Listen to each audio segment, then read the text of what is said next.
36 বছর পর একটা কাপ জিতে এখন আমরা আন্ডারগ্রাউন্ডের বাস পাখি। কথায় আছে, ফকের একটু টাকার মুখ দেখলে মাটিতে পা পড়ে না।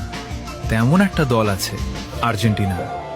2022 বিশ্বকাপ জেতার পর এমন ভাব ধরছে মনে হয় ফুটবলের জন্মটাই বুঝি 2022 সাল থেকে হয়েছে।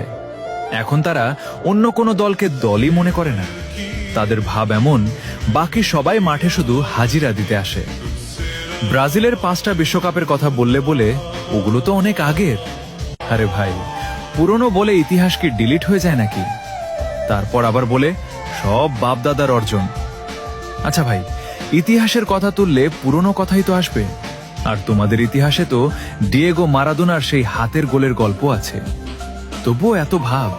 আর আমাদের বাপদাদাদের ছিল জমিদারি। 5টা কাপ রেখে গেছে উত্তরাধিকার হিসেবে।